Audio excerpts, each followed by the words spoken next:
Hey guys, this is UBR Tech. Welcome back to the channel. Today I'll be reviewing the RMSc Red Dot by Shield Sights.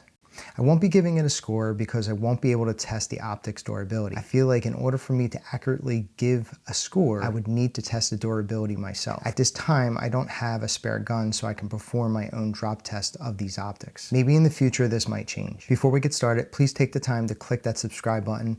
Every subscriber helps the channel grow. Now that we got that out of the way, let's get on with the video. I'm going to go over all the features of the Red Dot, and in the end, I'll give you my opinion whether I would recommend this optic. The RMSc is made out of aerospace grade aluminum, and in my opinion, it looks great. It's low profile and minimalistic with a nice sized window considering how small the optic is. It also sports built-in rear sights that should work with most stock front sights. This is a big plus in my opinion because you won't need to swap out your stock sights for suppressor height sights. This also comes in handy if you're going to mount this on a P365X or XL.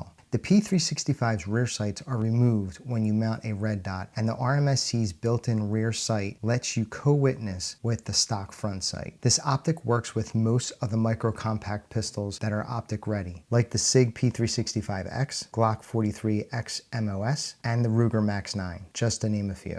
That's a plus because that means you won't need to buy a mounting plate to install this optic. They offer the RMSc with a polymer lens that has a SiO1 quartz coating, and the other is a glass lens option. I would say go with the glass lens option because that shouldn't scratch as easily as the polymer lens. The optics glass has no magnification or color coatings. The glass is very clear, and I like that it doesn't have any blue tint. I'm not a big fan of some of the Red Dots that have a heavy blue tint. I know why they do it, it just doesn't look great to me. The RMSc takes a CR2032 battery and is said to last 1 to 2 years. I replaced the batteries in all my Red Dots on my birthday. So in my opinion, as long as the battery lasts a little over a year, this would be fine for me. Shield says the battery will last longer if you store it in a dark place. That's because the RMSc automatically adjusts to the lighting you're in. The darker the environment, the lower the brightness of the dot, which in return makes the battery last longer. In order for you to change the battery, you'll need to remove the optic from the pistol slide,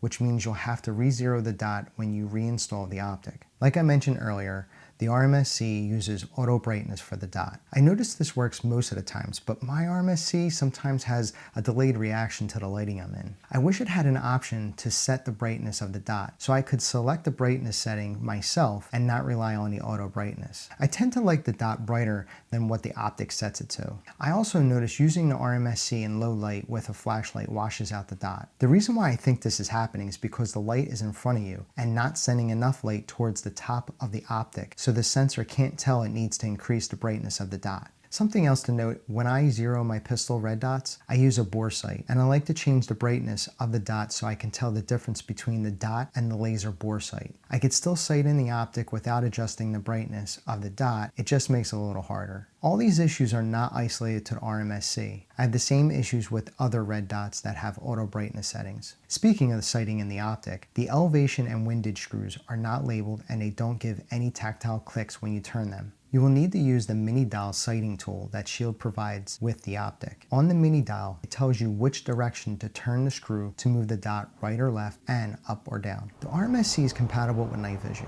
and my optic has a 4 MOA dot. They also make the RMSc with a 3.25 MOA and a 6.5 MOA dot. The RMSc does not have any water resistance rating, but I would guess it could deal with some sweat and light rain. I EDC'd this optic in the summer and never had an issue with any sweat getting on the optic. The RMSc weighs in at 0.61 ounces. The length of the optic is 1.7 inches, the depth is 0.9 inches, and the width is 0.9 inches as well. So to wrap things up, the RMSc is a low-profile, minimalistic optic. It looks great and has a nice sized window with clear glass that doesn't have any blue tint. The built-in rear sights make it possible to co-witness with most stock iron sights. The battery life lasts long enough so you can change it every year on your birthday, and the RMSc can be mounted on most micro compact pistols that come optic ready with no mounting plate needed. There were only 3 things I didn't like about the RMSc. I wish I could set the brightness of the dot. I would like to change the battery without removing the optic from the pistol slide. And this optic comes in on the pricier side for the options you get. For these reasons, this wouldn't be my first choice, but it's still a decent red dot to mount on a range pistol. If you thought the video was helpful, please give it a thumbs up. If you have any questions, put them in the comments below. I'll get back to you as soon as I can. If you haven't already, please subscribe. Every subscriber helps the channel grow. Thanks for watching my video, and I'll see you in the next one.